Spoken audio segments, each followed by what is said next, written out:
back to our Thursday trainings.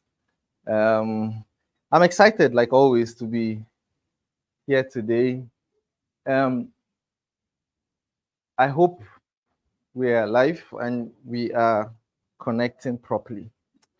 So this is Browdy Global, and today, like always, we're going to continue the series on critical factors that affect real estate sales. Critical factors that affect real estate sales. This is a series we began 4 weeks ago or so, where we're trying to, look through the sales anatomy of a sale and dissect amongst each of them the factors that affect sales, within each of the aspects. Okay, and we've done good justice to this. If you've attended the previous sections, you would affirm and attest to the fact that it's been amazing. It's good to see you, Tochi. Good to see you. Good to see you, Jacinta. Good to see you, Roy. Roy, look good. Good to see you, Wizzy. Wizzy on the mic. Sorry, on the Wizzy. It's good to see you all online. If you're connecting, type 1 in the comment section if you can hear me clearly. We're streaming today basically to our YouTube channel.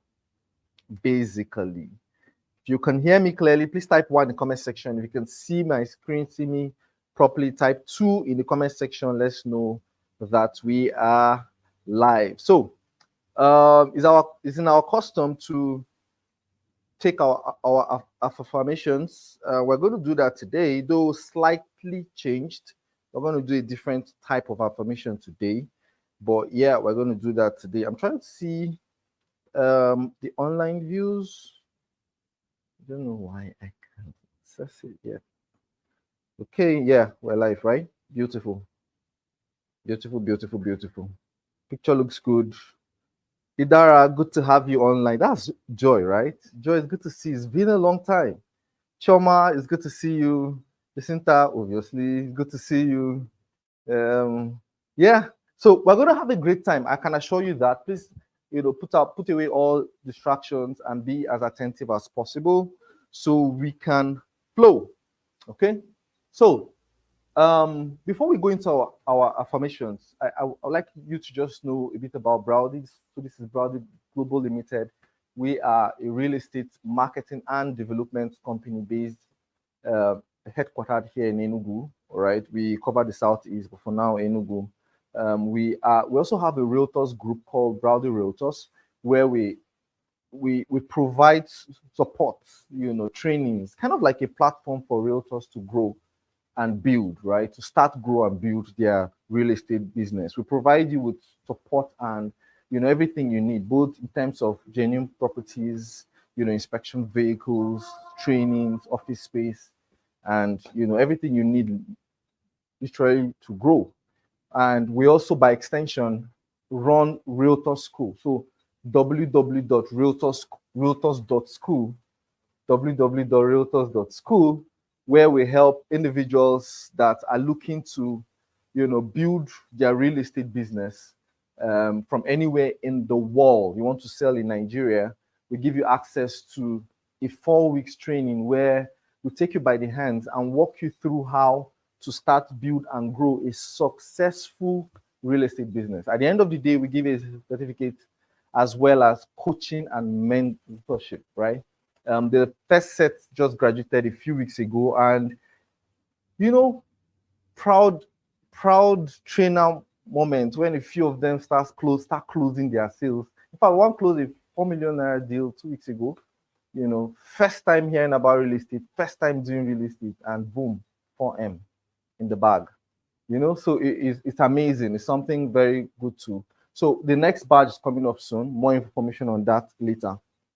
Okay, so again, if you can still hear me, I'd like to know where you're joining us from online. Hashtag live, you're watching live, and then where you are joining us from as we ride along. So without further ado, we'll take our affirmations. As usual, the world is formed by the words, and the Bible said, and God said, let there be light, and God said, let this one, God said, so words literally showed us how we can create our world using our words, right? So we're going to mean it. We're going to say these affirmations like we mean it. And we're also going to, take away distractions. Maybe, if possible, close your eyes, if possible, so that you can be attentive and mean what you're saying. Okay? All right. So you're going to just repeat after me while I say. Okay? All right. So today I affirm I am the best at what I do. I create exceptional results. I have the skills, knowledge, and drive to achieve my goals and intentions. I persist until I excel. I execute. I am proactive. Impossibility does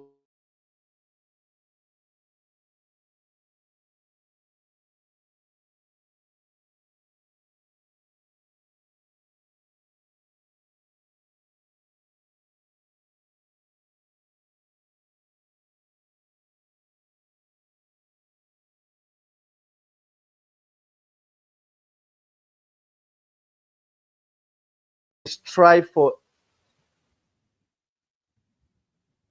excellence.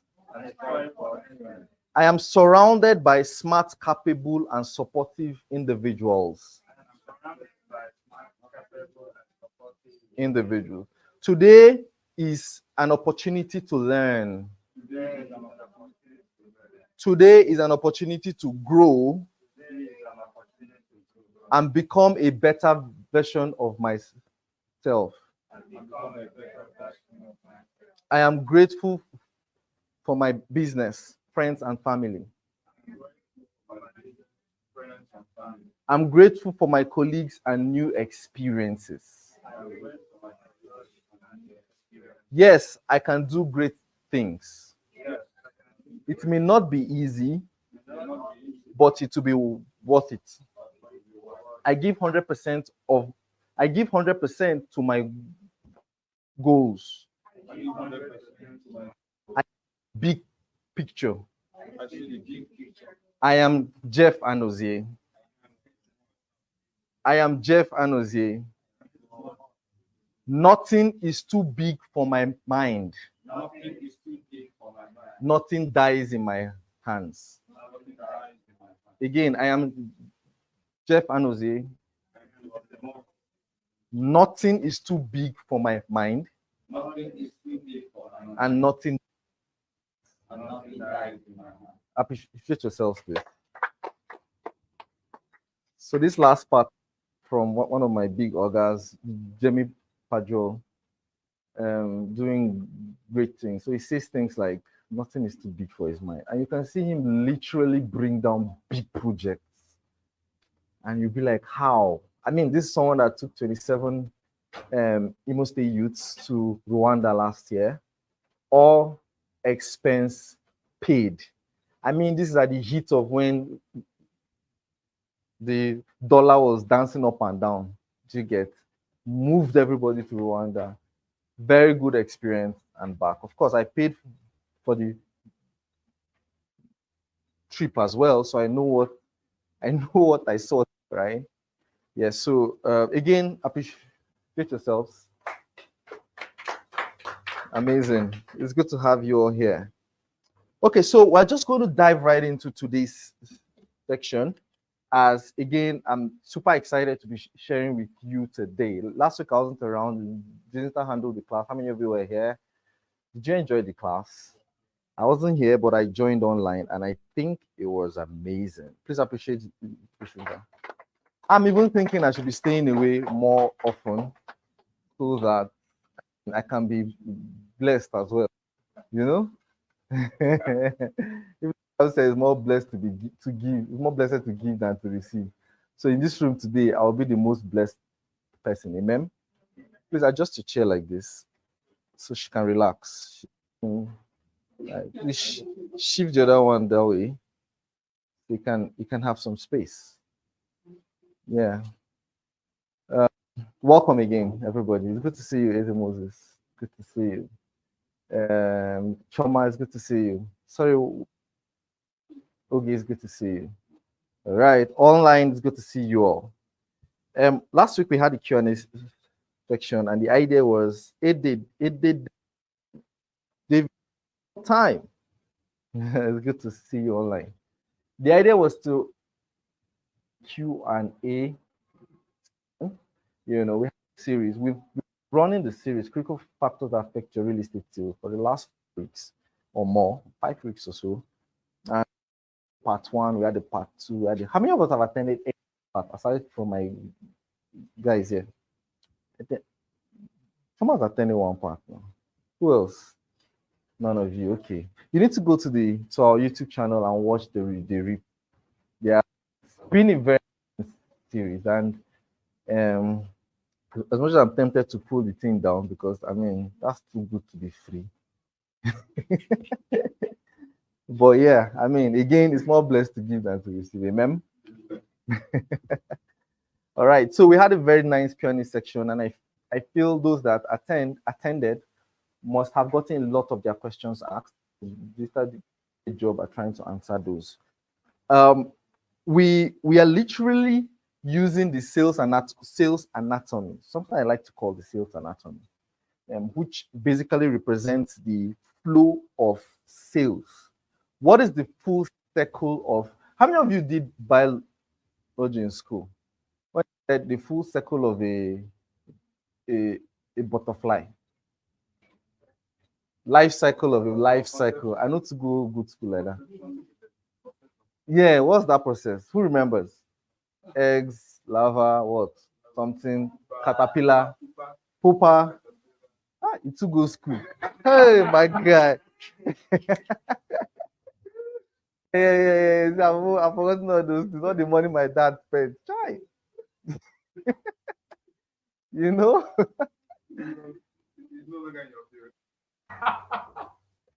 Ask me, even the one where I mathematics for 5 years. Isn't it? As well. Okay, so same way. We're trying to look into the life cycle of a sale. For you to say you've done a real estate sale, right? What is the stages? What are the different stages, right? That's the whole idea of the sales anatomy. To look through the stages and know what to expect per time. Look critically into it and understand where you're making mistakes or what you need to adjust, right? That's the idea. That's the idea of this whole series. And we try to start from the beginning, which is you, Jeff. You as a person, call yourself a realtor. Okay. So you as a person now, what are the critical factors that can hamper your sales? So they said that one of your greatest demons or mishaps is yourself. Because the truth is, sometimes we have everything it takes to excel or to get to the next phase of our lives. But, you know, conditioning, habits, sometimes laziness, time, you know, and all of that. You know, I was at the airport 2 days ago and I was heading back to Enugu after my training. And somebody called me.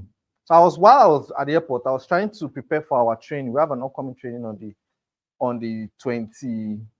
That was on Monday, where we're going to be teaching young graduates, new graduates, and students how to make their first 2 million from real estate. So we're sharing that with them on Monday by 8 p.m. Right? And while I was trying to, you know, brood over that, of course, I was waiting for my flight now. And so I was trying to like go through that, the training ideas and content. Somebody called me. And of course, the guy saw I think I've known this guy for a long time because so long as I remember, I've always known him online, right? And then he calls me, oh, he's now going into real estate. And of course, he has literally watched me go from, I was a social media manager, right? Where I help small business on their social media. That's what I used to do, right? And he literally watched me in 2021 move from that into real estate. And in 3 years now, to this 3 years plus, 3 years and a half, to this point where I am now. And he's now like, okay, so he literally watched me grow in this business. And even when he used everybody used to say, oh, this thing is so hard to do and all of that. I make it look like it is not that difficult, right? And I'm like, forget what you see. Forget what you see online, no. There's a lot of work to be done. And he goes, I'm not sure I have the time. And I'm like, you're actually wasting my time by calling me now to tell me that you don't have the time to build your business, right? You're doing other things. Like that statement got me. I mean, and I was thinking through it, right? And I realized that most times we are the cause of our issues. You feel like you're so busy. You're so busy to excel. Think about it. Like you have time for every other thing of your life except to excel or except to grow you. Thinking about it now itself is vexing. How can you tell me that? See, even God gave us a template. When a child is born, no matter how much I have as a parent, pay for that child to grow up the next day. You must take a process. No matter how much I have, right? Think about it. No matter how much you have, you can't plant a seed today and it grows tomorrow. If you like, bring and kabash on top that thing.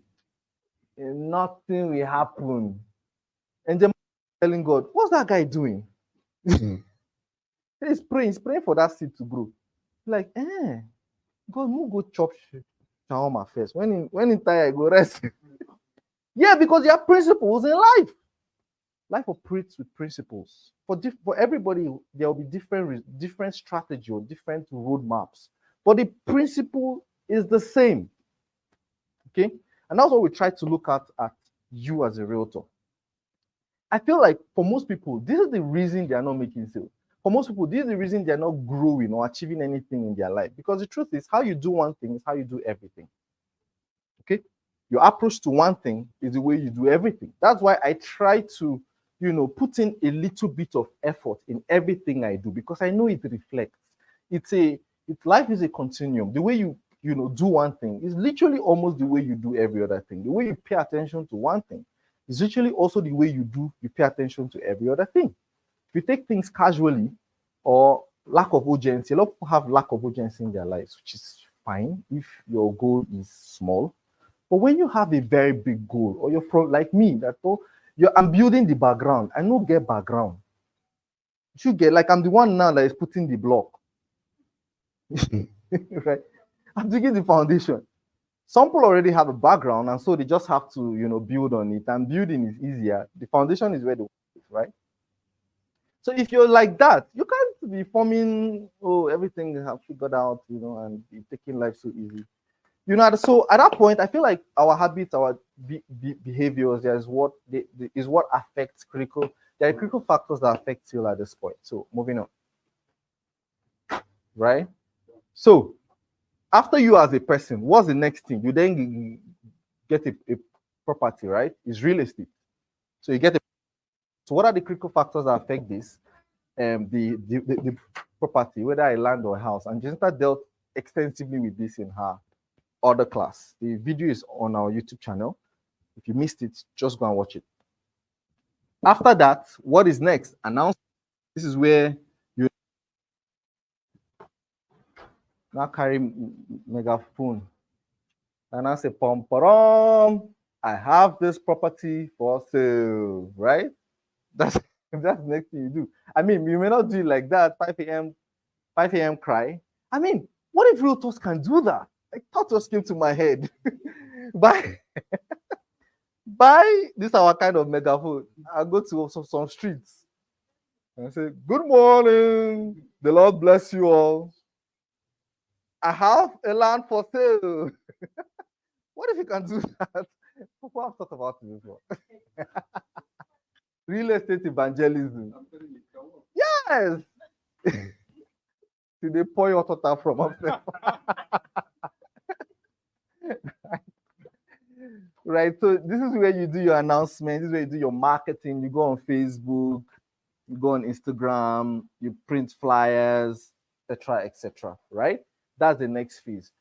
Usually, when you decide to do real estate, then you get the property to sell. Next thing you want to start announcing to people that, oh, I have this thing I'm selling, right? So we looked extensively at these two. I don't think we completed that series because that series is very long. I try to talk about things that you should, know about lead generation. We talk about lead generation. We talk about what again?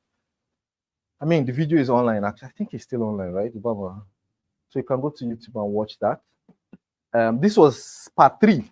So you can see the parts, right? Part 1 was this, part 2 was this, part 3 was this. And then what's the next thing? Who knows? Sales anatomy. My student, sales anatomy. Sales anatomy, yeah? Contact call, exactly. So call, this is contact. So your prospect contacts you, right? Either by call, SMS, right? Contact and inspections. Because sometimes they'll say, I just want us to meet. They don't want to talk on the phone. They just want you guys to meet and probably go and see the place, right? That's the next phase of where you now enter the car and just start sit like this. The center. Should I try it, Abby?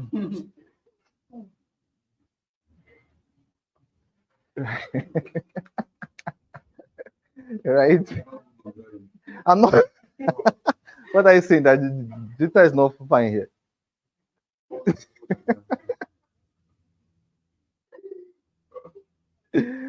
Okay, right. So, yeah. Okay, so that's the next phase, and this is what we're going to be trying to we're going to try to discuss today. This part, right? This is part 4. So after this, what happens? 2 things can happen from here.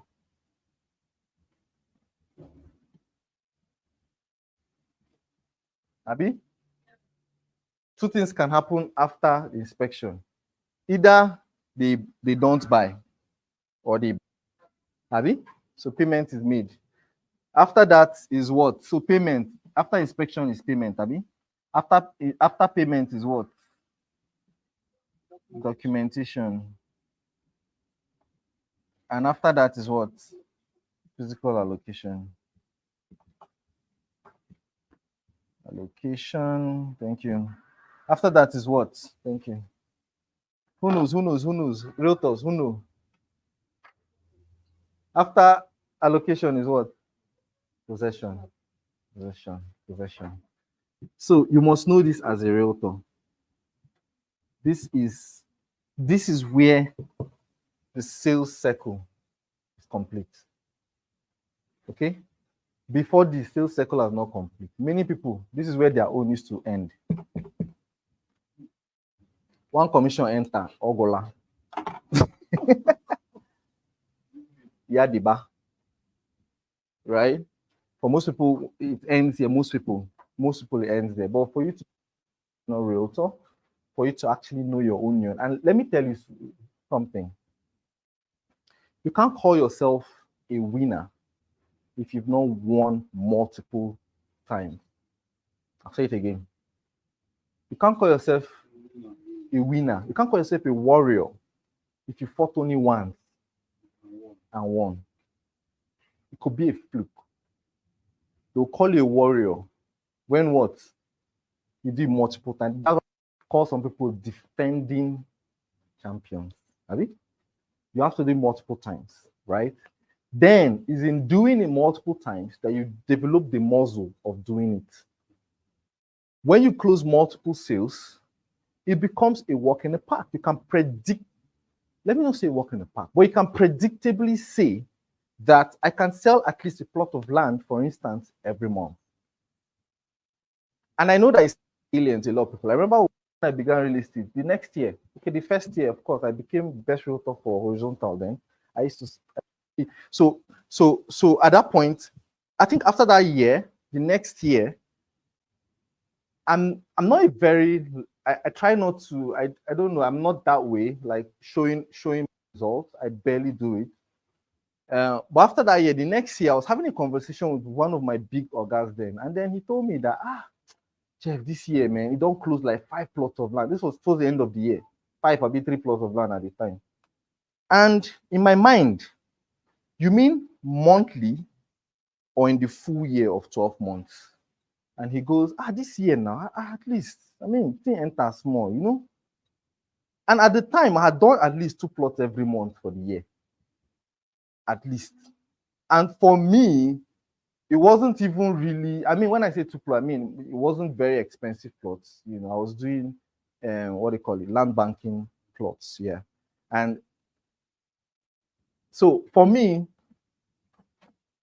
how do you build a sustainable real estate business by selling 3 plots or 5 plots in a year? Like, how do you really build a business from that? You know what a business is, right? A business will generate cash flow. Without sales and cash flow, your business will die literally. Is that not? And so how do you say you have a real estate business or you're a real estate consultant when you don't sell multiple times? Okay. So one of the reasons why people don't sell multiple times, and I'll tell you for free, is that most times their sales anatomy stops here. A buyer, one of the lessons I learned is that a buyer is a buyer. See, I have seen people that are addicted to investment. There's a man I know, he lives somewhere, you know, called name. He's not from Enugu. He has over 102 plots of land in Enugu in the last years. He's not from here. The same man has at least 50 in Anambra and more than 20 in Lagos. And he's still telling me that he wants to buy more. I said, a buyer is what?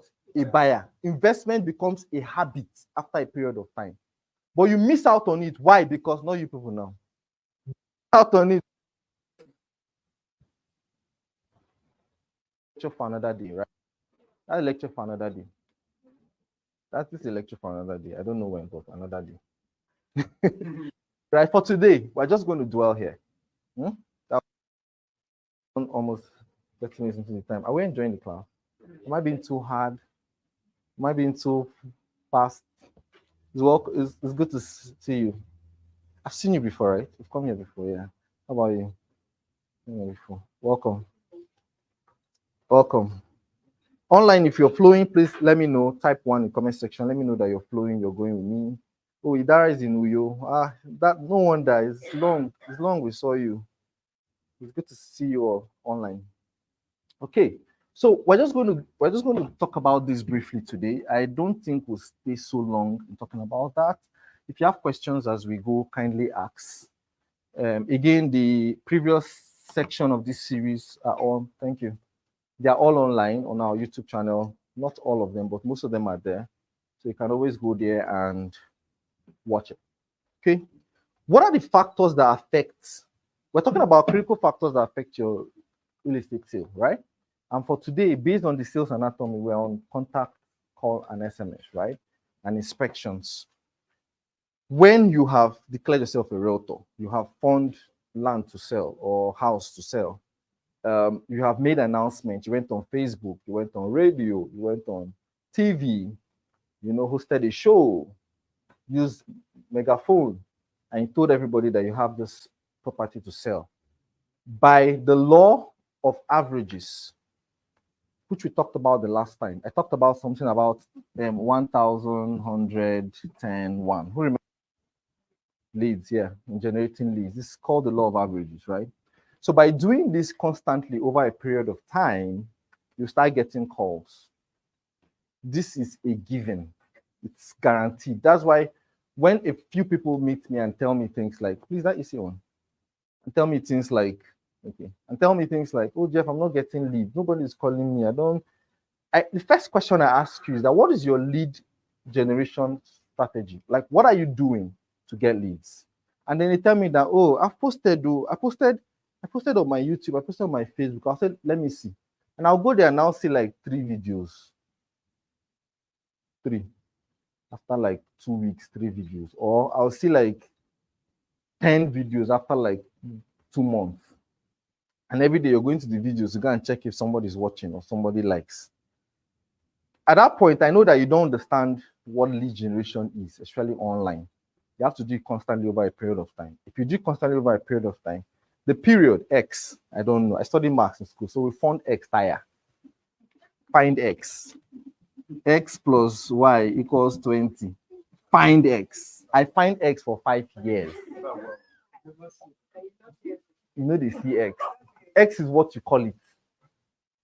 X no get the definition. Now anything you call X, 9X be. With our real estate business.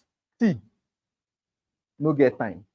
I know I have a very good friend of mine that spent 1 year and 7 months before he made his first sale. Today, he has multiple estates.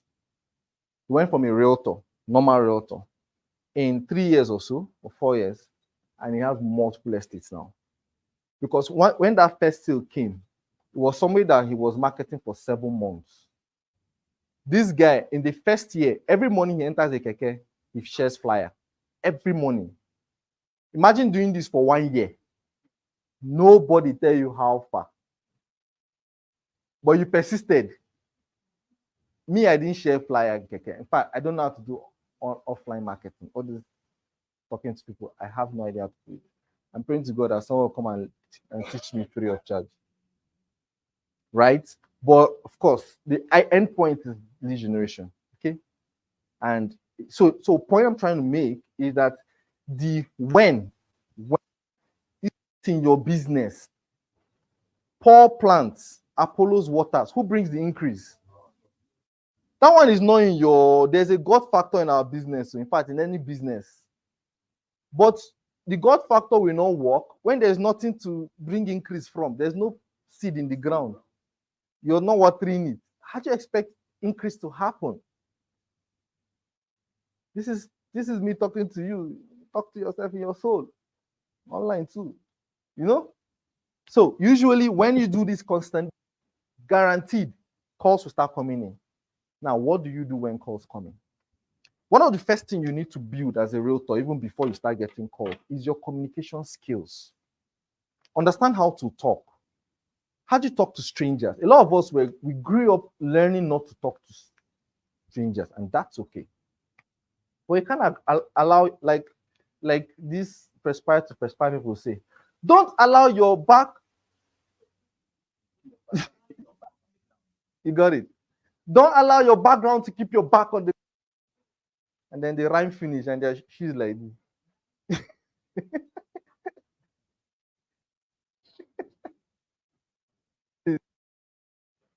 That you are, or that you are reserved. I'm an introvert. Sincerely, all are excuses. I'm sorry to be the one to tell you that, but that's true. Because you can't go to the bank and say, guy, I'm shy. Just give me 1 million. I'm a shy person. Sincerely, look my heart. Go and ask my people. Just want 1 million. Will they give you? They will call security on you. It's either something is wrong with you or you're a thief. So it does not pity you with all your excuses. So the first thing you need to do as a realtor is to understand how to communicate. I mean, I can tell you this for free because I'm a stammerer. I'm a shy person too, even though a lot of people don't believe it, but I'm the shyest person in this room. I'm also a very reserved guy, actually, if you know me. But I understand that you have to communicate your value. All right? When somebody calls you, one of the first things I notice that most people do is that you carry your emotion into the call. Lack of energy. That's number one.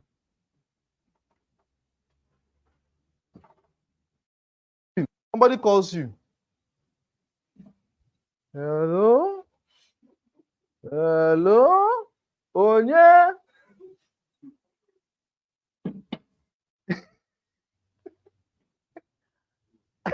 I'm not saying you should not sleep. Point is,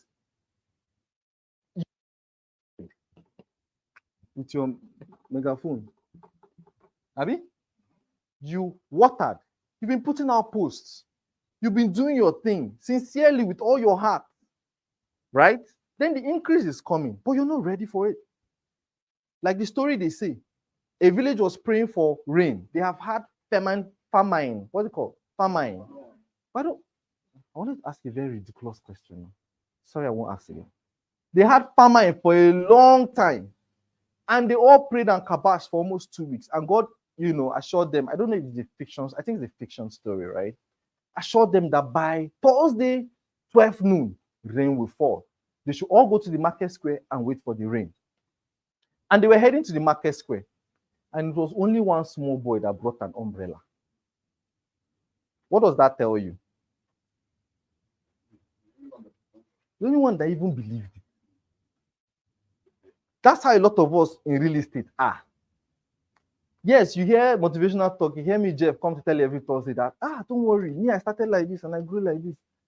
But you don't understand that it can happen to you, that we have limiting beliefs. I know that we've never seen, there are some people that have never seen 20 million pocket on like this before in their lives, which is okay. I was like that too.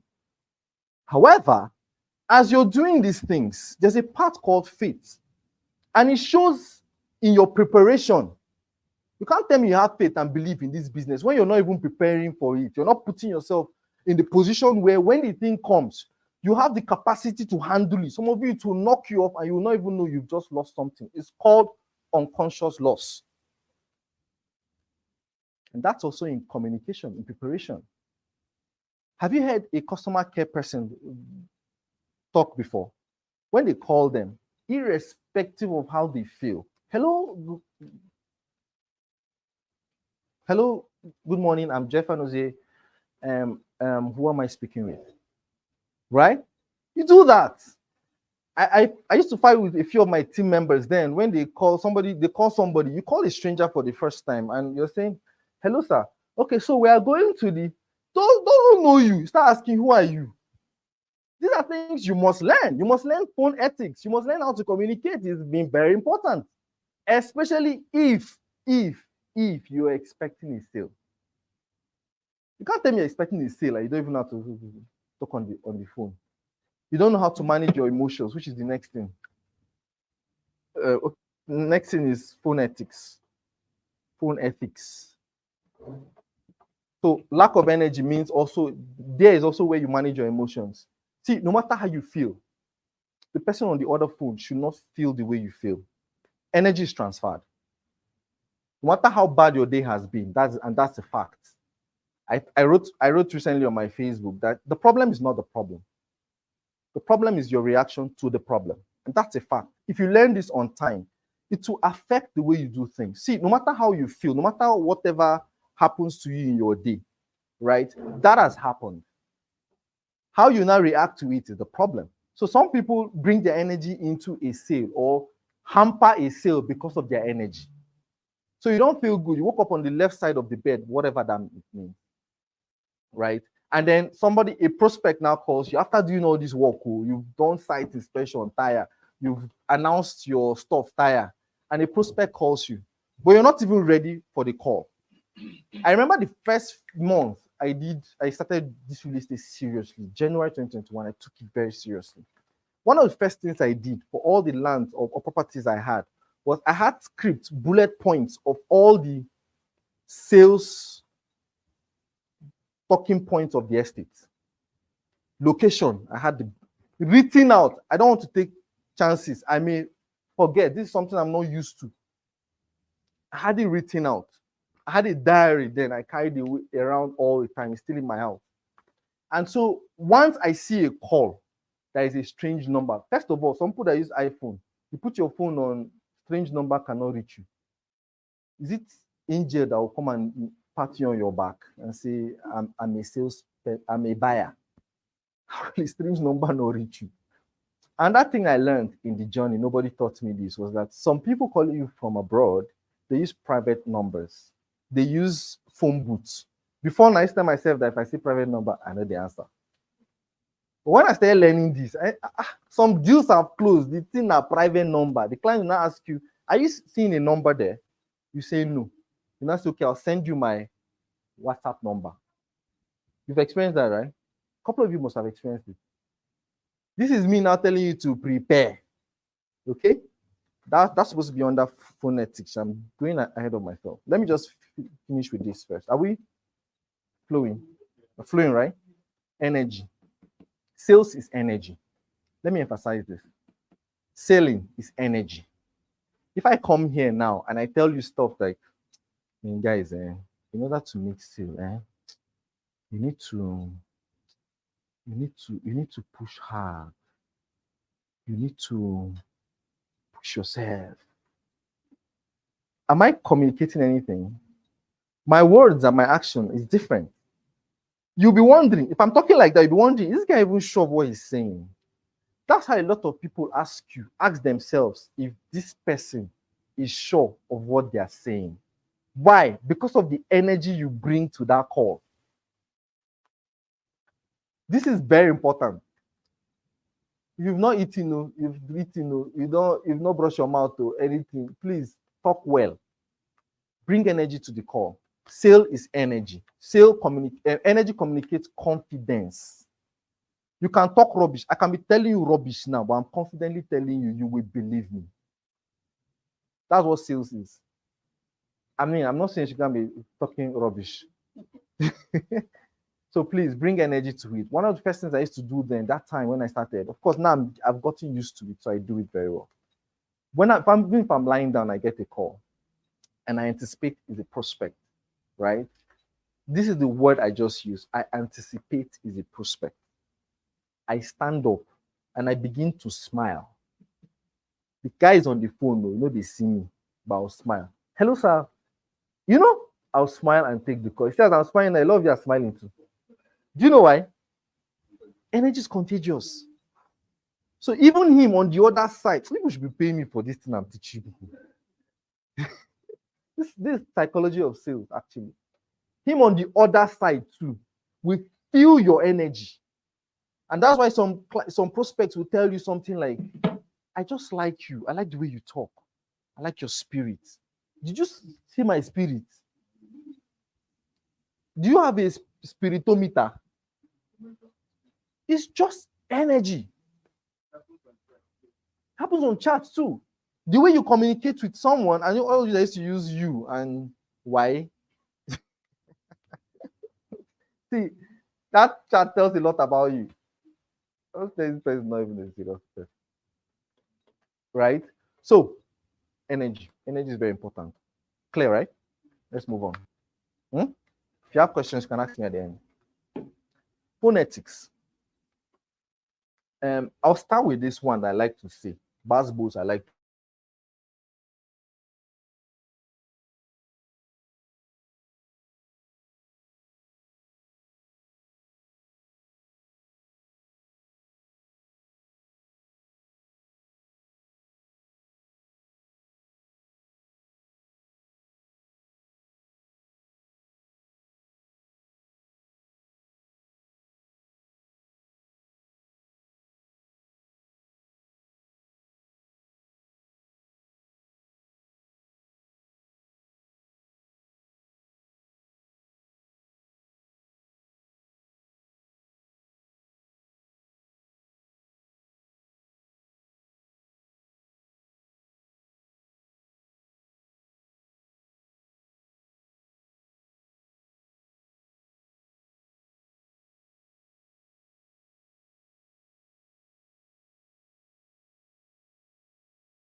features as often as possible. The reason for her doing that is so that you can copy it out and have it handy. Beautiful. Have it handy, right? So that when client calls you, you can literally just look through that thing. You mustn't cram it. Over time, you get used to it. But in the beginning, you mustn't cram it. But there's no excuse for I don't know.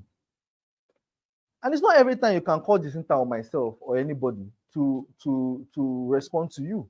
And as a realtor, one of the first things you must do before selling a product is to have all the information about it.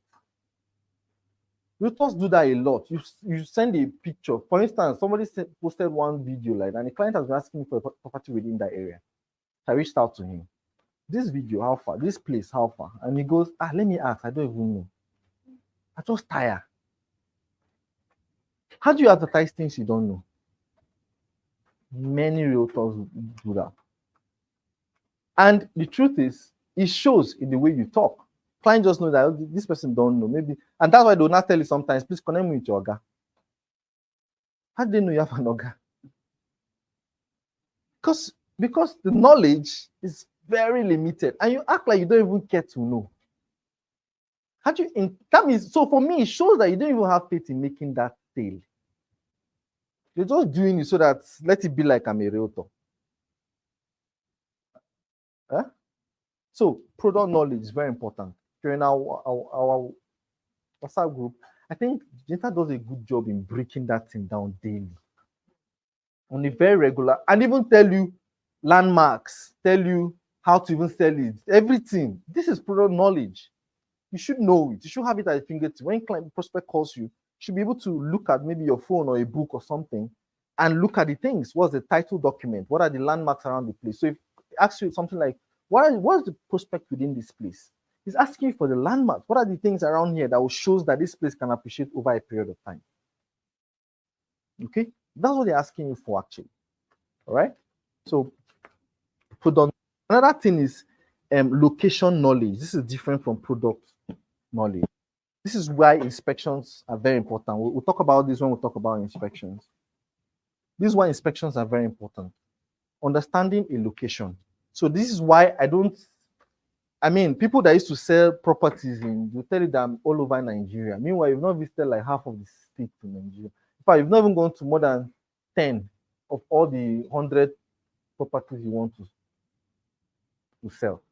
If a client now asks you questions like I remember a client asking somebody, I can't remember who it was, the person reached out to me and said, okay, yeah, promise. I remember. So the guy knows Akwa very well. Abi? And he asked you, is this place for Akwa?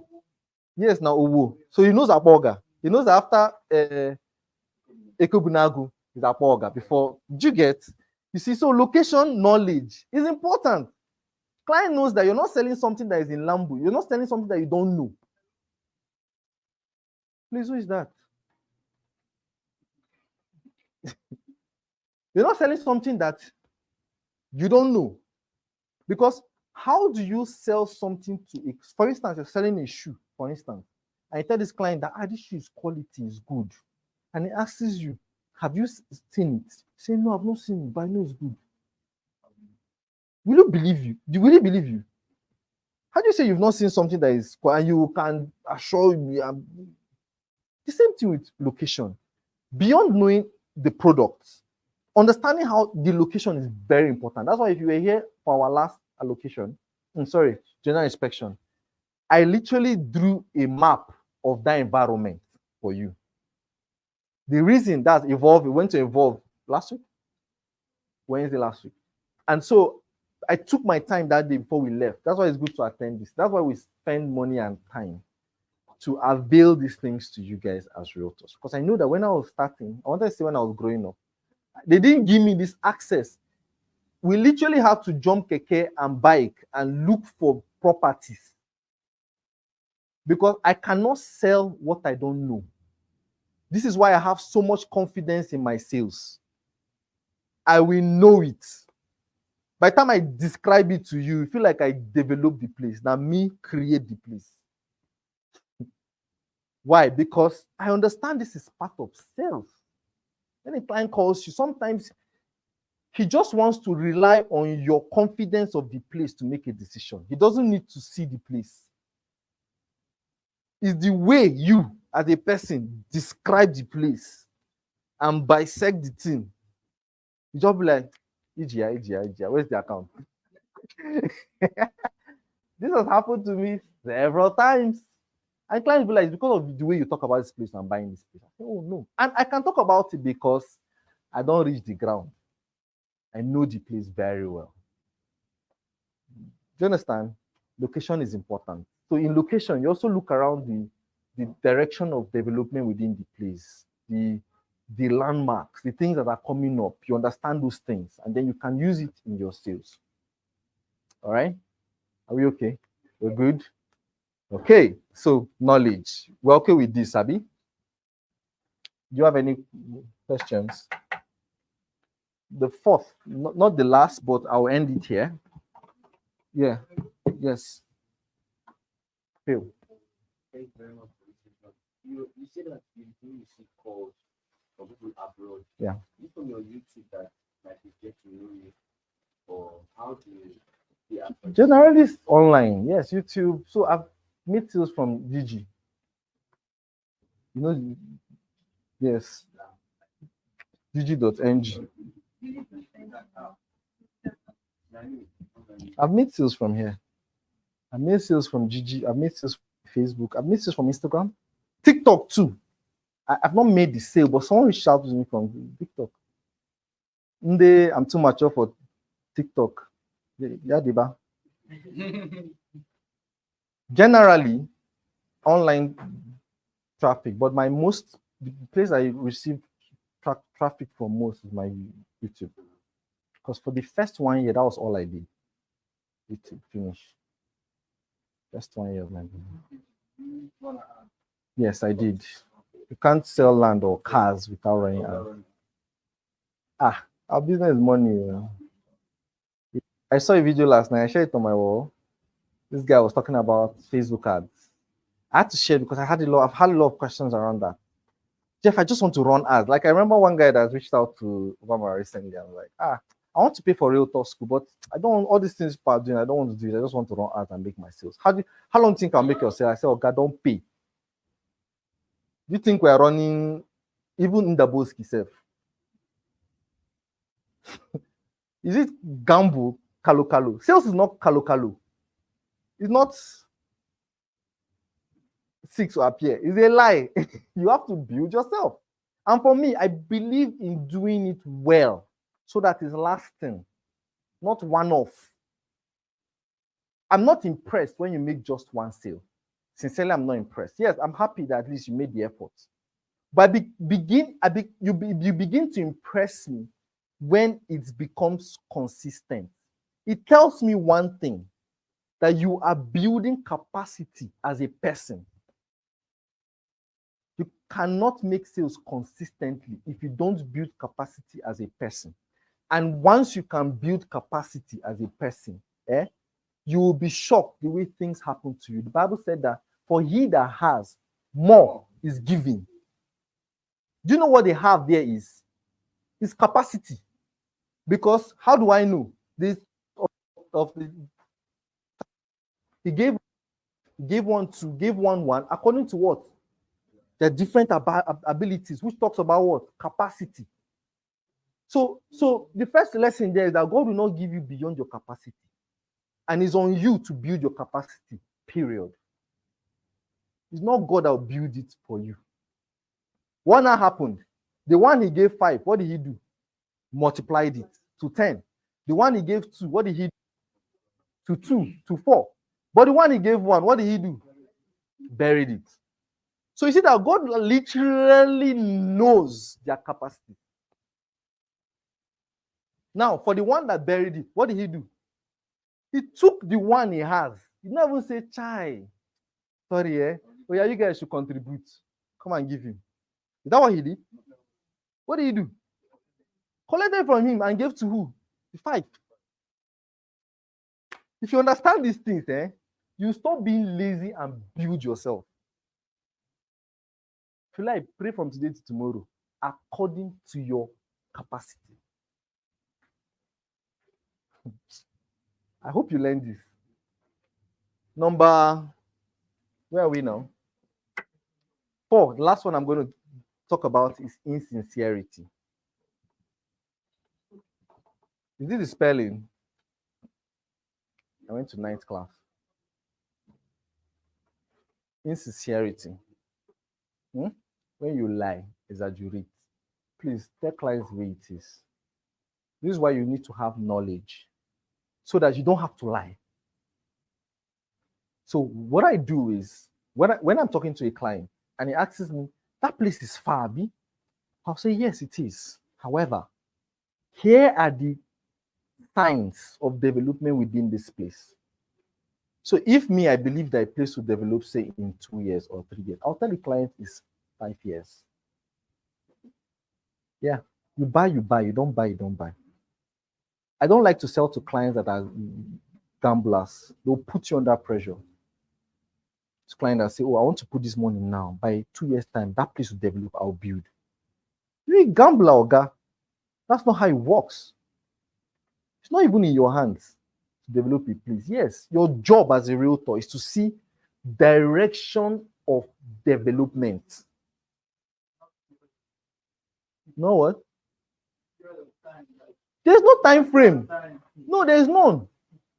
So just your job is just to project. For instance, I remember that 2018, Elim Estate, I think Elim Estate was just built then. Who knows Elim Estate?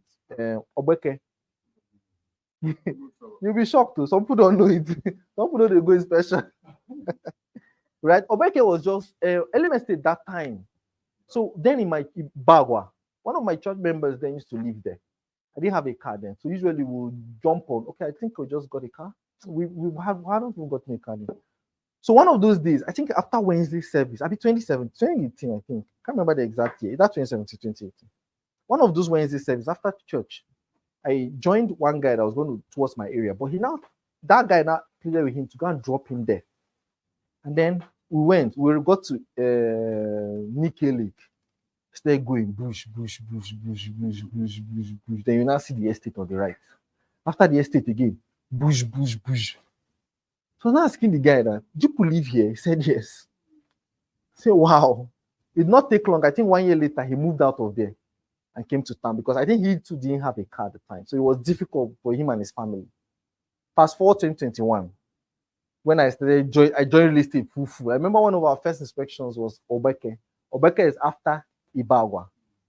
And I was now shocked seeing the level of development between that same Nike Lake and that Elim.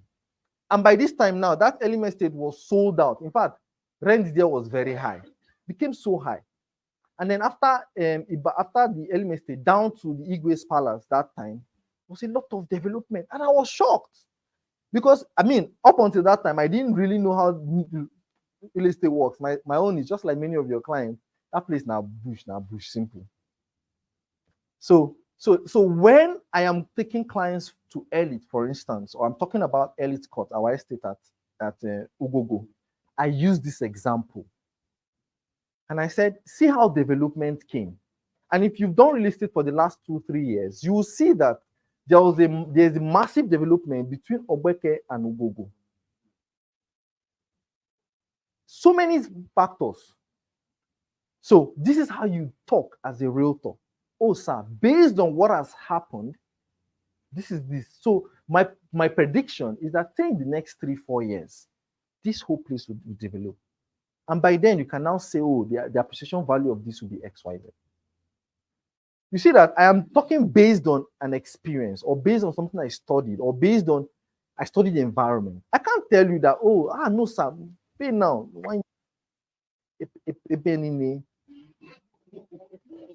You're just lying. So what happens after one? Oh, you think you'll not be in this business for 1 year? Selling property is a lifetime thing. Oh. Like, so long as that client has that land, now you didn't know. Right? So, insincerity is one of the factors I see a lot of realtors. And that thing then, I remember that first time I started real estate, I used to video the road. I used to video exactly how it is from the road to the land. A lot of realtors, agents then fought me. He said that I should be standing where development is and be making videos. I should not be showing bush, because sometimes it's all bush to the place. They were telling me then that this bush will kill my sales. But guess what? When many people contact me, they tell me that it is because of how exact my video is, they reached out to me. Now, beyond that, many clients that came back after many years, because most of my clients are abroad, in fact, more than 90% of them, I don't know them in person. Many of them that came back to check on their lands, they were so appreciative of me that it's exactly what they saw online that they are seeing here. For me, I knew that one of the things that would distinguish me is trust. It doesn't matter if I sell today or not. Just know me as that person that is trustworthy. Simple. It doesn't matter if I sell today or not. But just know me as that person that will tell you as it is. And that's why many clients, before they even buy a property, they'll see a property from somebody's wall, screenshot it and send it to me. Jeff, help me and check this thing. If you say I should buy, I'll buy. Why? Because they know that I will tell you the way it is.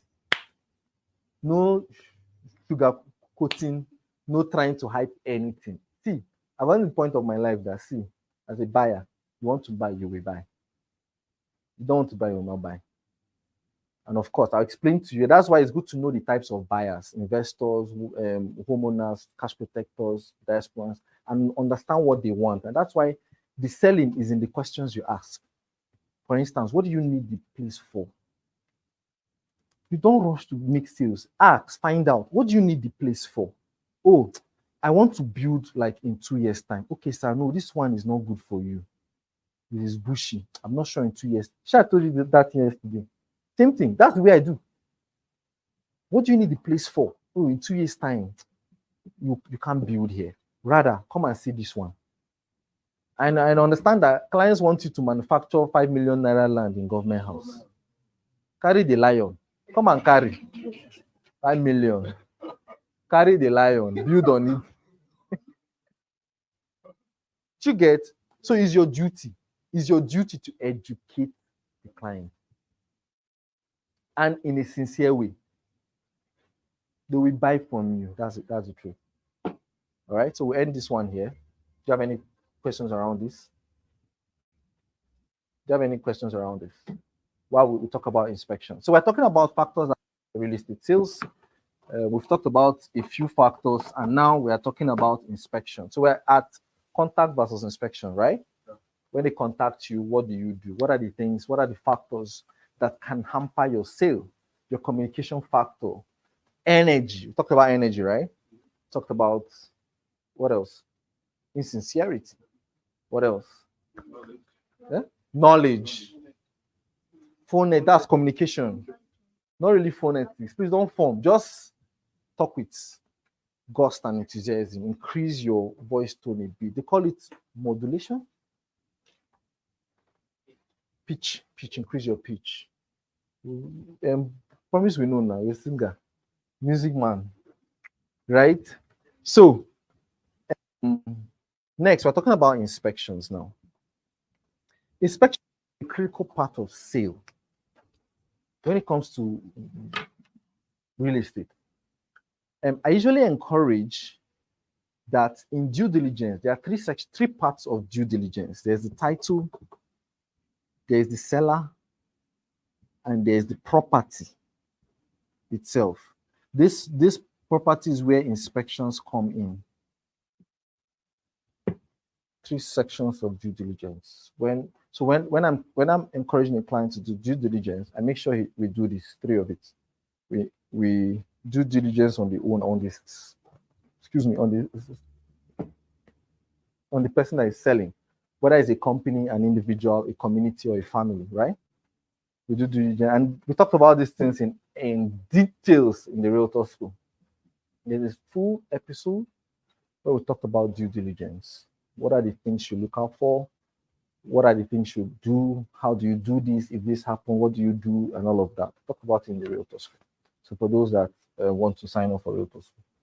Okay, so one of the factors here is inspection. So inspections. Most clients want to either by We buy either virtual inspections or physical inspections. They want to see what they are buying before they buy, right?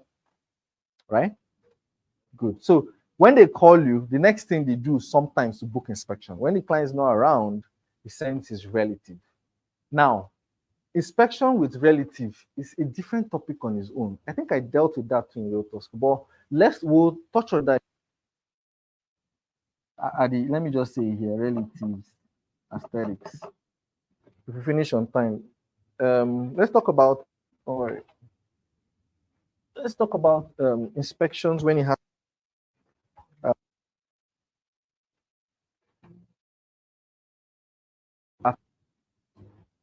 When it comes to inspection, fitness.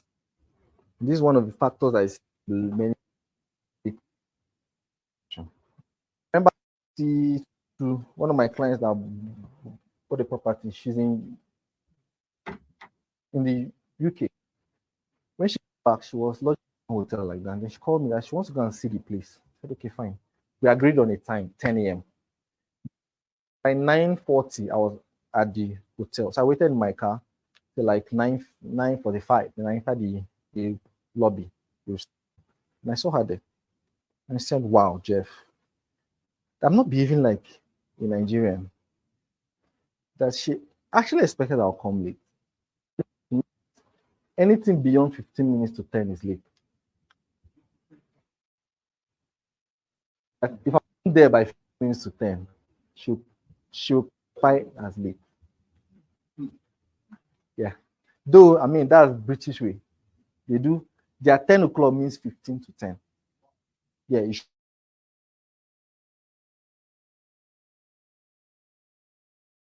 you have to play their, win their trust and affinity.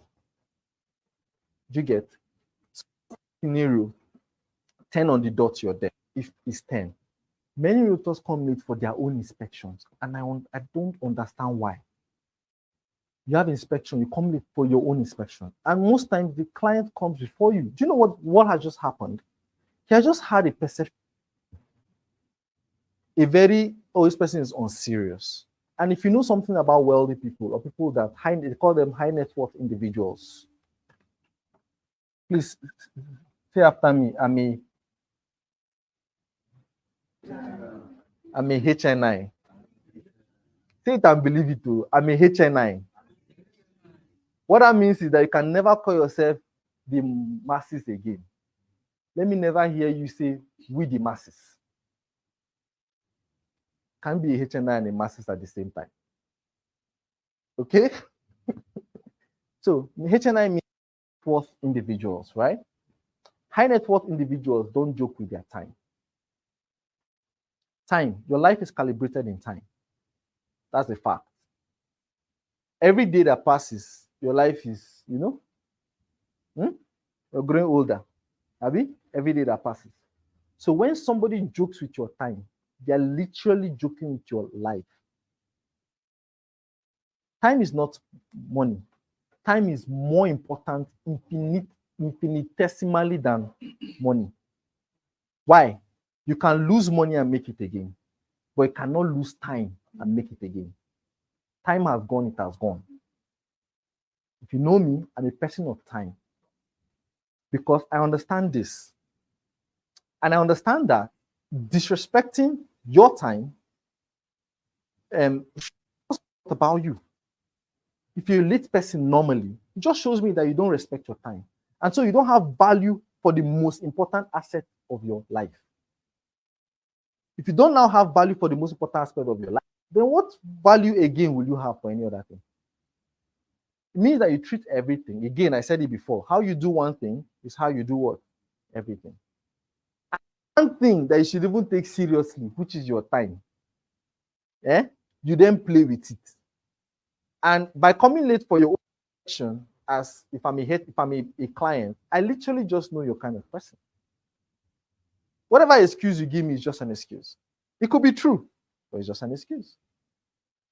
And over time, you then realize that if you take this seriously, you will literally break the excuse barrier. Since we started live trainings, We've never started past 10 o'clock. Even if it's only us here, even if I'm the only one standing here, 10 o'clock I start. You know me, you know me. Does it mean that I don't have in my life that can make me late? I'm married, I have kids, I have other things I do, right? So what excuse do you have? Taking your time seriously is a very high indication of where you're heading to. I'm not saying don't even take my own time. Take your own time seriously. Because the way you take your time shows me how you value your life. Lateness. Lateness is one factor. It just paints an image of you within the client. So the client just sees this person as, since I'm here, let me just attend the inspection. But he has already casted an image about you. Okay? That's number one. Number two, appearance. Appearance. They said first impression matters, right? And that's so true. And that's so true. How you present yourself is very important. Again, most people excuse it away. Oh, I don't have money. Oh, is it not just inspection? Just inspection. Should we trivialize it? You don't know that much more than the communication and the land they're buying and everything. The client will buy you first. They'll look at you and be like, okay. There is how you look at someone. It affects the way you talk to the person. Right? God looks at the heart, but man looks at what? Do you understand? And that's why you can judge somebody's economy by the way he looks. I'm not saying go and hype and go and form what you're not, but just simply looking good is good business, right? It just sells you. It sells your personality, increases your perceived value. There's the intrinsic value, there's the perceived value. The intrinsic value is the content. The perceived, you cannot put new wine in what? Skin. The fact that the skin is as important as the content. So your appearance is very important. Don't come to inspection looking like, even if you jump a keke or a bus, don't come inside. You're sweating, your armpits. Sir, welcome. Come on now. Like, have some decorum, right? If you put your perfume in your bag as you're walking upstairs, cool down small. I remember then I used to go to Roots a lot then. So tech client come and meet me, they'll go like almost 30 minutes before time. Can't take a cup of coffee. Because in the movies, I used to see that people that have money. I didn't have car. So I just enter bus, stop at Opera, check my team, check into room, sit down there. Other one, because once you sit down, they'll just come. Have you? So they have known me several times. So I just call, okay. As you're coming, I say, just bring a cup of coffee as you're coming. So they now come, drop the coffee. That time I've stayed there with the AC blowing, and I start smelling like I have plenty money. And then the client now comes there to meet me. And I said, what do you care for? In my mind, guy. And usually, most clients will just be like, oh, no, it's okay, Jeff. It's okay. Let's talk. That is okay in my mind. Thank God. Thank God. Right? Am I forming? No. But I'm creating a perception, a likable perception. People like to do business with people like them. They like to do people like them, people that they know, like, and trust. They like you if you look like them, right? If you behave like them, you speak like them, speak in their language, right? And one of the ways you speak in their language is your appearance. You don't appear before a king looking like a pauper, right? So it's important. Appearance. Appearance means shaving properly for guys, making your hair good, spraying perfume, smelling nice. You have to smell nice. Can't raise your armpit and then the client will be like, Client cannot talk. I'm kidding. But you know what I'm saying, right? Yeah. Very important. Very important. Okay. Last but not the least, let's wrap it up here. Knowledge as well. So knowledge. I have a full section where I talk about inspections in realtor school. I think like 2 episodes or so. I talk about inspections, what you say. So when you arrive, meet the client, what do you do? What do you do? First thing is to transfer energy. I talked about energy earlier on. Good energy. Good morning, sir. How are you today? Right? Family. Don't break his hand, though. Now the money, now the how we go bring the money. But family, how are you today? Look into the eyes. Maybe when they talk to people, they don't look into the eyes. It's wrong. Contrary to what you think, you feel is respect, is disrespect. Look in the client's eye and talk to him. You're not looking rudely, you're smiling, you're looking. You're communicating an energy. Guy, I'm like you. Let's do business. Do you get? These things are important. They sound minute, but it creates that impression that remains the lasting impression. You just go, I like this guy. I just don't know why I like him, but I just like him. You don't know that it's you that's creating the likability. All right? Things are important. Very important. I was about to say something, right? Knowledge. Knowledge. Knowledge. Knowledge. The first things first, like I said earlier, prep the client. So for me, I like to understand why you're buying what you're buying, what you want to use it for, what your budget is. Usually you talk about that on the phone, but for some clients, they may not want to talk about it on the phone. On the other hand, I like to re-emphasize it when I come for an inspection. Okay, sir. So we talked about. I'll just repeat what we said on the. So you said your budget is 5 million, and you are looking for a property you can, build in say 5 years or resale, right? I just re-emphasize all those things we talked on the phone. Let's be on the same page, right? Because it's one thing to first, it shows that you're an authority in what you're doing. You understand what you're doing, right? And then also it's so you don't waste your time and the client's time. Don't feel like your time is wasted. So I just re-emphasize those things. And I'll be like, okay, fine. Where we're going to now is this place. So do you know Owo? Do you know Ekobinagu? Where is that? Oh, it's along Abakaliki Road, right? It's so and so. You'll not be like, okay, but we're heading there. I just needed to, let you know where we're going to. So your mind is, is there any other thing you would need? I'll give you a bottle of water. So sometimes I remember one of those offices I used to go for inspections. They used to have water. I would buy the water, keep it in a shelf like this. When the client come, not give him, it's sealed now. Please, sir, you can have your water and just have a rest. They drink the water, and all this is just you're not doing ice service or don't make it look too. I understand that sometimes you can have a lot of anxiety, but you have to build on it, especially as the first time, realtor. We've seen you're going your first inspection. Sometimes there's anxiety or butterfly within your stomach, like this guy buy you, and all of that. But you have to build some steeds and composure, But in doing that, you don't overdo it. You're showing the client that, oh, you're welcome. Just like every other person that comes to your house. Won't you give them a bottle of water or something? You will, right? Or at least you ask them. Okay.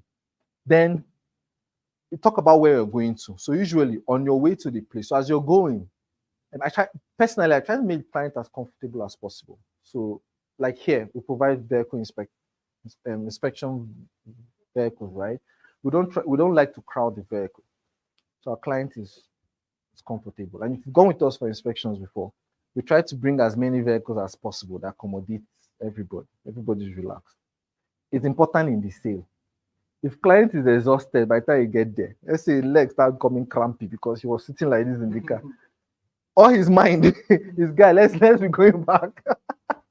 Right? So you see that it distorts their reasoning at that time. I don't have to explain this. Am I communicating? Now, on your way to the place, there are two things that happen here. For some people, talk too much. Too much. For others, they talk too little. Two of them is bad. There must be a balance. And I tried to discuss this extensively in Realtor School. For those that have watched that video, you see that I really took my time. In that video in Realtor School, I talked about this from experience, like several experience. I'm not sure anybody has thought on this before. I've not seen. So I tried to use my experiences and talk about. I mean, I've done this for 3 years, inspections like almost every week, back to back for like last 3 years. So I can tell you that I've done this enough, right? Talking too much. Some people engage in arguments with their clients. And I'll look at them and be like, they play. They play. You argue with your client. There's something, there's see, you people argue, and if you now jam a client that don't used to like to fail, Ogola. By the time you realize the guy is every you talk, I beg this thing is this place. This thing is I beg, let's go. He's angry already. You won him in the argument. You that you like to win. Clap for yourself. You won yourself out of money. Right? Going for his fee, me, I try to keep the conversation within the confines of the boundaries of what we are doing. Clients try to talk about what's this recent thing that happened? River State. Oh, Sim is good. What's this other one? What's this man? FCT. Wike is bad, and all of that. I'll be like, oh, right. Read the book, How Friends and Influence. You understand this thing I'm saying. I read that book a few years ago, and this is where I learned this. Dale Carnegie. You have, I don't know how to put this. I don't know how to put it. But the point is, I nod with you and I agree with you. I want to be on your page. At least till the alert enter. I'll be on your page. Oh, right. Oh, yes. Abi, you saw it, Abi. He's talking about something that me, I don't even agree on. But at that point, I don't want to distract us from the goal. I am so focused on that money. I think I'm doing a lot of dollars these days. God, are you speaking? Speak it out thou to me. Right? Keep the main thing the main thing. Don't get distracted. You may talk about a sensitive, see things I don't talk about with my clients: religion, politics. Well, Man U fan. No, oh, Man U, right? Ah, sir, you know, we go begin talk that side. I'll just agree with you. The fact that I've seen where they gave somebody because 2 of them are the same club. Finish. These are very sensitive things. People take these things to heart. They can literally slap you for not agreeing. Point I'm trying to make is, please keep the main thing the main thing. Of course, I'm not saying you should not talk or try to blend with clients when they're, but find a way to always contain it so that you're on track with where you're going to, right? And one of the ways you can do that is by talking about what you see on the way. Sir, do you know Nikki Lake? Yeah, we're just passing Nikki Lake now. Do you get? Oh, this is it there. Oh, yes, I know Nikki Lake now. Yes, sir. So if you notice this area, you can see that in the last 3 years, a lot of things have improved here. Now, be like, next, as you're entering the next town, Ibagwa. Oh, this is the Ibagwa, sir. Oh, this is Obeke. We're now in Obeke. This is the boundary between. You see why that location is important. I don't take a client to a site I have not visited before alone. I will not. Many agents tell me that. I remember them when I want to go and say, Papa, they'll be like, bring your client. Can I say they lie? Me, I will go and see it first. Even the document, I must see it first. Before I cannot look foolish and stupid in front of my helper. Who knows if this client that will change my life? You're not telling me to come and look foolish in front of the guy. It's a lie, not me. Right? So this is where knowledge comes in. As we're going, I'll tell you, this is the boundary between this place and this place. You can see where it started from here. As we're going, the guy seeing me like, guy, you know this thing. And for you to know this thing, that means I'm in the right hands. All right? This is very important. Knowledge. So don't talk too little. Like, don't keep quiet the whole road. Your mouth not be smelly.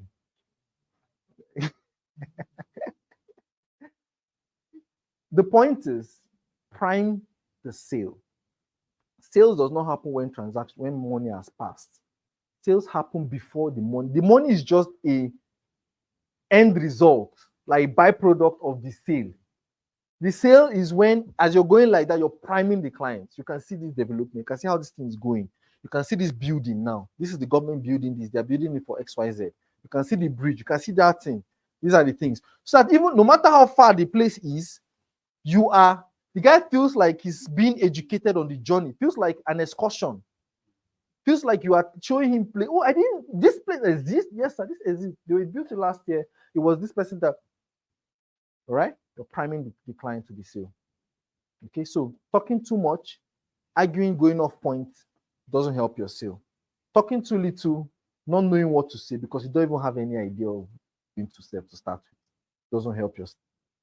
Then when you get to site, please pay attention.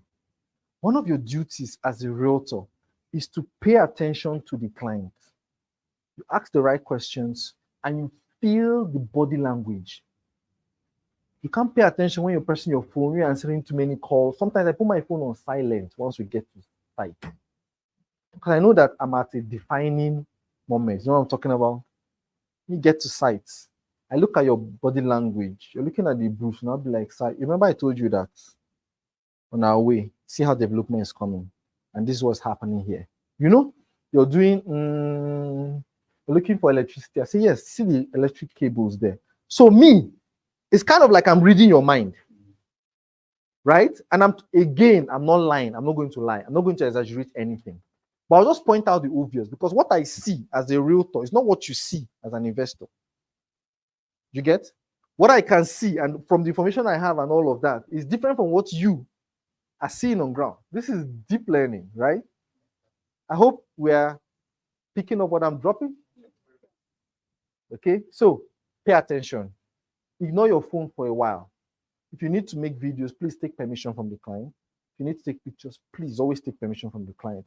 Let the client feel like you hold his privacy to utmost. In fact, if the client says, don't do again, it's not that one that you do that will bring all the sales for you.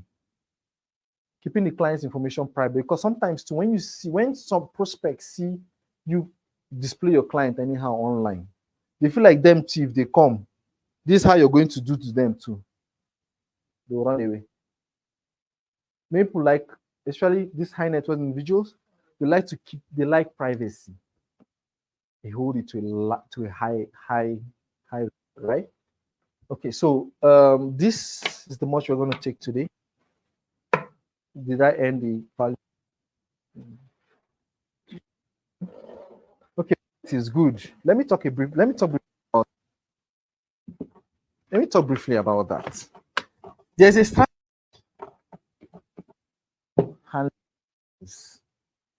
One of the first things I ask the client or the prospect, person coming for inspection, I ask you, are you the buyer or you're a representative of the buyer?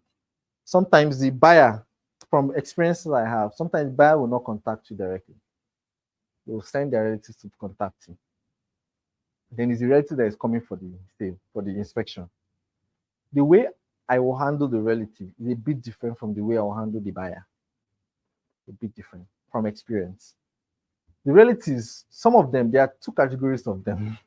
The first category are the ones that have no idea about real estate. They've never bought a land in their lives. So I used to wonder, why is sending my mind? Why this man send this person that doesn't know anything about real estate? Once you reach Ekobinago, this place is far. Guy, you've never left New Haven in your life, right? So how would you even know where is far or not? Right? Sorry about that. How would you know? Do you get? That's one. That's the first category. Those ones, sincerely, I don't know what to do with them. I have tried. I don't know. That's the first category. Second category are people that may not understand so much about real estate, but they have interest. They have interest in the whole transaction. So they understand the whole agency deal, they understand all those things. You know what I'm talking about? Good. So for me, I'm not going to say what you should do or not, but here's my principle, which I always tell people. This first sale is not the most important thing to me. It is building the relationship with that client that is the most important thing to me. Yeah, this is my own principle. See, no matter how this sale goes, it's not the important thing. No matter the amount we get, it's not the important thing. It is building. Once somebody buys from you, there's the very high chance he'll buy again. And the second time when he's buying, guess who will not be there? You. The relative will not be there. To the bank. Solo, on code. Do you understand it? Building, that's why one of the mindsets I ask new realtors to adopt is to move from just being transactional to building relationships. You will buy from your friend first, so long as the person has not failed you. You buy from your friend first before you think about another person. Is that not?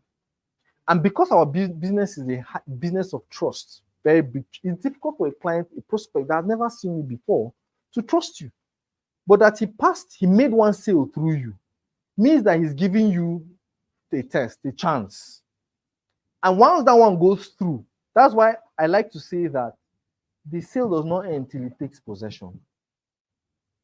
Once that one goes through, he takes possession, and he wants to buy again. Guess who he will call? It's you. He may not even send his relatives again. He may not even check again. He will just buy. Here is now the height of it. Some real clients or prospect clients will now refer other people to you. Oh, guy, I buy one land for one guy. Almost the deal went good. Here's his contact. Call him. Guess what? This person now will not now do all those rigorous check that this guy did. Why? Because he will now leverage on the trust the other person has. So when you hear someone say, I sell multiple times, sometimes it not really work as hard as you. Just that he understands how to build relationships with people, so much so that the people just make the sales easy for him. I hope this entered. Okay, so that is basically how to do a few of these. Again, we have more detailed trainings about this at Realtor School. I think I have a full episode on this where we talk extensively about it, right? Obama, when I will drop the link to Realtor School in the comments. We'll have a free training on Monday by 8 p.m. where we'll talk to new realtors, new people. That's students and undergraduate, new graduates, how to make their first 2 million leveraging real estate.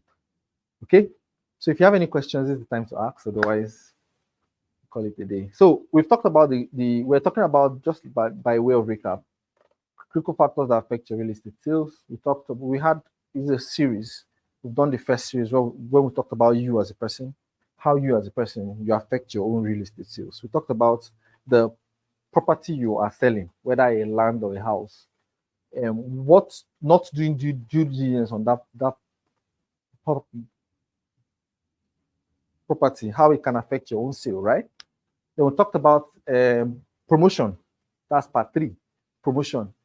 Putting out that property online. What are the factors that can spoil your sale when putting out this online, right?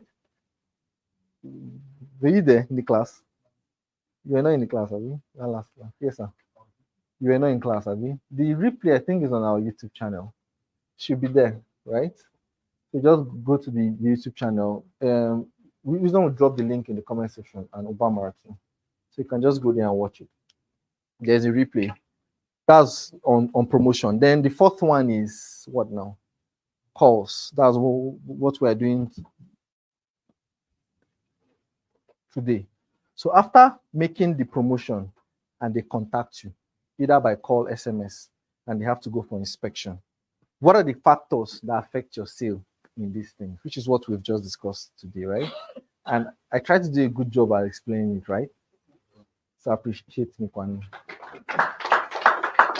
Let's ask a question. Yes, and you mentioned something about 1,100. Thank you. You mentioned something about 1,110. I think it's about Law of this averages. generation. Yes, love averages. Could you like just recap a bit, please? I thought that thing last time now. How many of you are here? None of you are here now. That is when I was teaching about leads. So when you're promoting promotion, promoting. So I talked about leads. What are leads? Leads are potential buyers. These are people that could buy from you, right? And of course, I explained the types of leads, Abi. Hot, warm, cold leads.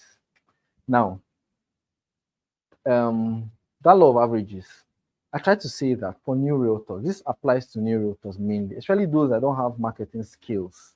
Like you're yet to improve and build on your marketing skills. And I was trying to show you an almost guaranteed way to make your sale.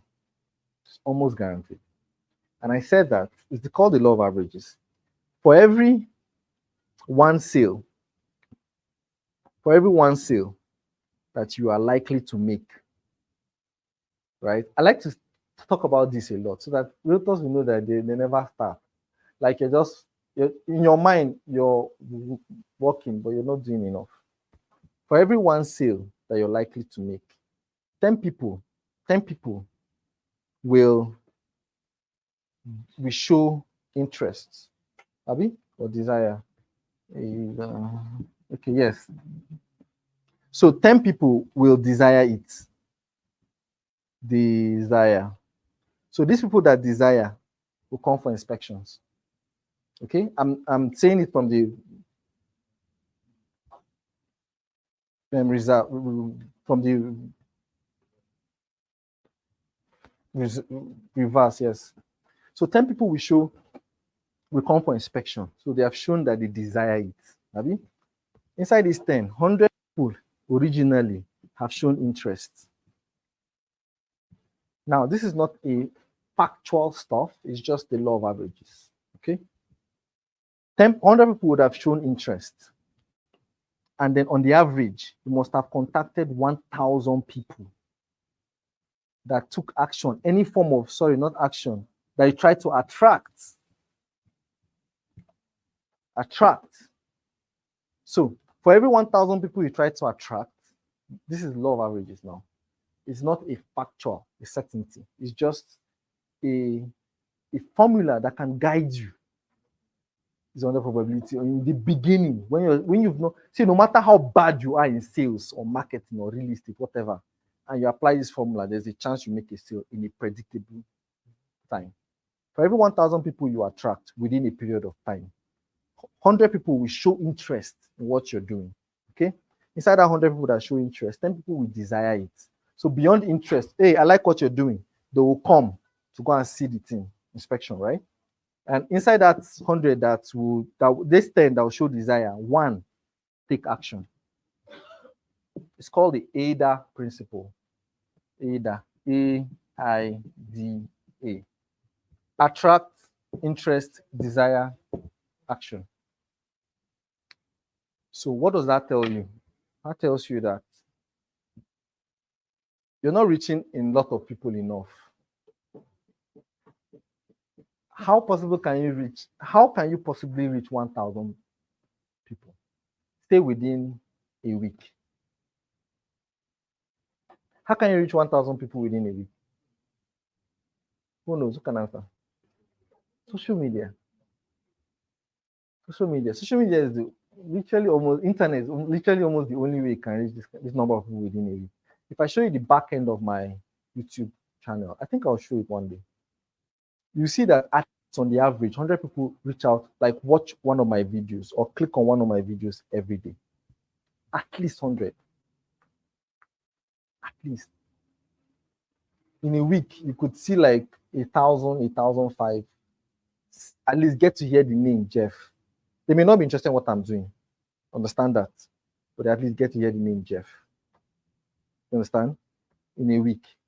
So there's a chance that if that's say 700 or 1,000, let's say 1,000 in a week, get to see and hear about Jeff. There's a chance that 100 people will be interested in what I'm doing. You get?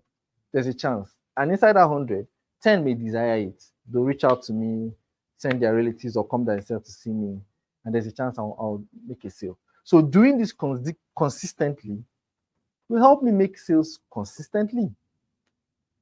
And that's why I thought about the two types of platforms online, the search platforms and the attraction platforms. Knowing the difference between the two will help you channel your energy right per time. That's why I said something like in the beginning of my real estate business journey, the first 1 year, I did only YouTube. Many people thought I was mad. Why are you doing YouTube? How would you even get people to buy from you? Just YouTube. And I didn't run ads. One day, I did not. How do you get people to buy from YouTube? But I understand the difference between search and attraction marketing. I do. I understand the different platforms. I don't like some platforms, but I have to use it. Just like a lot of people don't understand why I use TikTok. Say, it's not small children that are there. But understand times and seasons.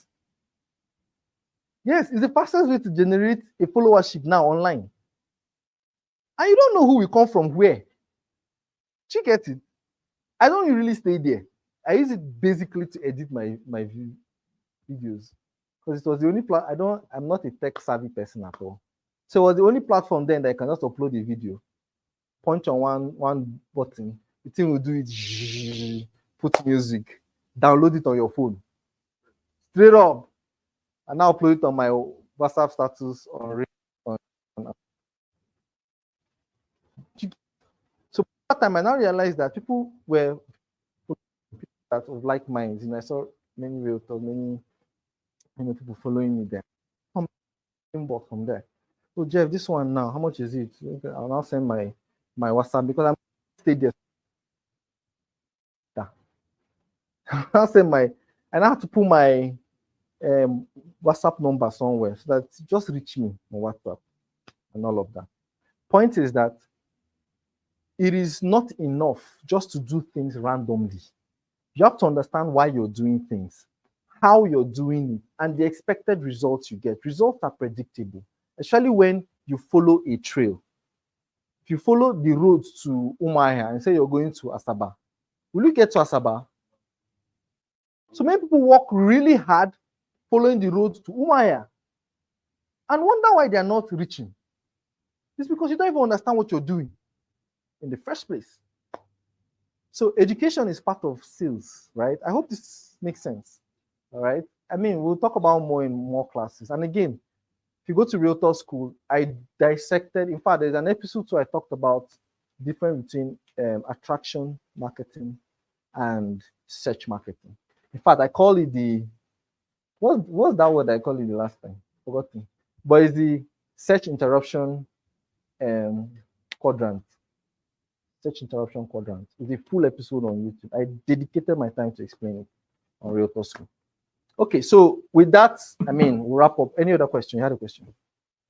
My question is, for instance, you're making once in the front, Yes. and the client is not interest. Yes. Yes. I think to ask the person in the middle of the discussion. Yeah. I think to ask the person if his purpose of acquiring the property, if it's wants to build or something or banking, are you supposed to ask the client his purpose of buying? Well, yes, you ask supposed to. The reason you call yourself a real estate consultant is that you have to ask questions. You go to a doctor, it's called a consultant, have you? You go to a doctor, what does he ask you? Questions.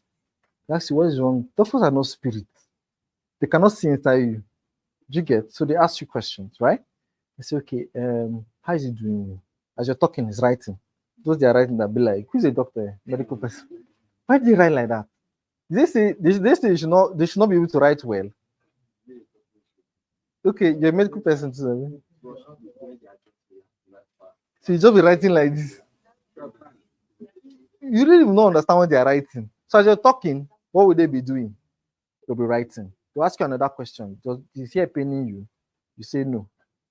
right? The same thing. If you call yourself a real estate consultant, that's the same thing. When a client calls you, the client calls me, see my post and call me. And I'll be like, okay, sir, talk about, oh, I saw this your property. I want to buy. Tell me a little more about it. And I'll be like, first of all, I would like to understand what you want to buy property for. What do you want to buy for? Right? Because what I'm advertising may not be what you need. And that's it. See, realtors must come to that fact.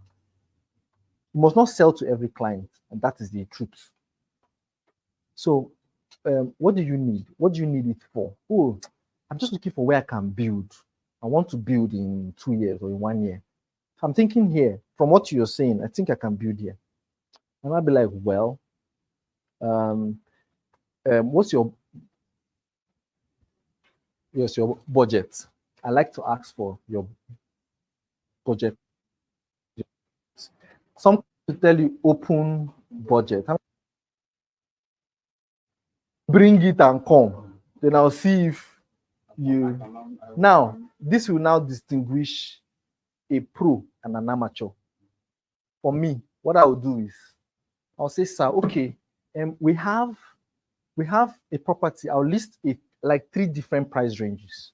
I'll say we have for 3 million, we have for 10 million, and we have for 38 million.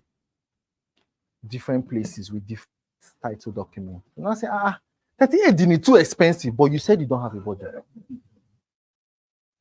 You just told me you don't have a budget. You know, say, Mbamba, that place is too high. Barata.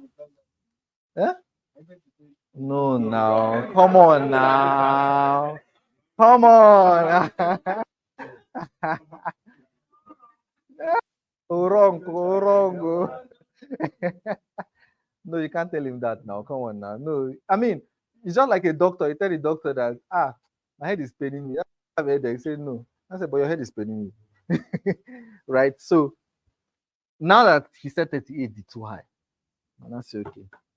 And I look for another one. I must get your budget first.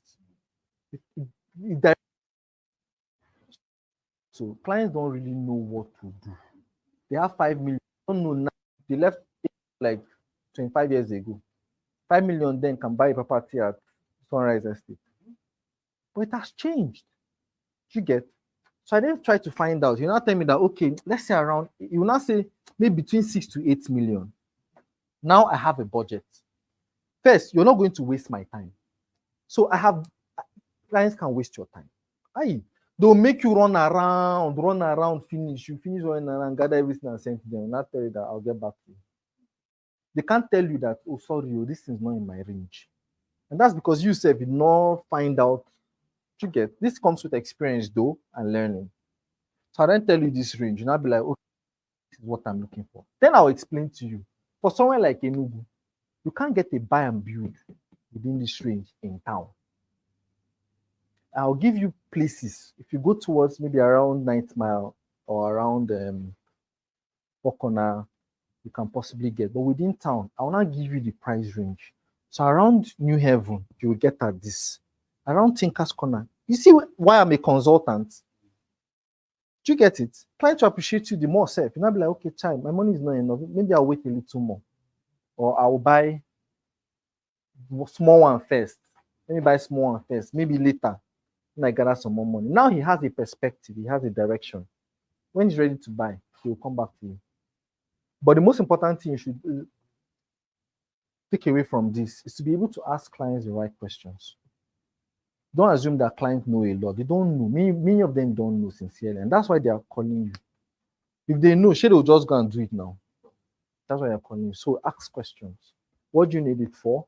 What is your budget? Budget is very important. If you've ever sent me a brief, first thing I'll ask you that, what is the client's budget? Clients will not buy beyond his money. Abi? Sometimes they can up their money when they see a good thing. But when I find out your price range and what you need it for, right, then I have a direction. Then I can start looking for something within that area. Even if I don't find on that price range, I can find something higher. I'll present it to you. There's a chance that you will increase your budget and buy it. So long as it suits your need, what you need it for. We're going to end here today. not, this one will enter another class again. All right. So thank you so much for your time. Again, next week, Thursday, we're going to go on a break in July because we need to revamp and go on our own retreat in house, and build ourselves. You can't give what you don't have, right? So, and all of that. So we're not going to have trainings throughout July. However, we're going to stream the previous trainings online so that you can just go through them. Mastery comes from repetition.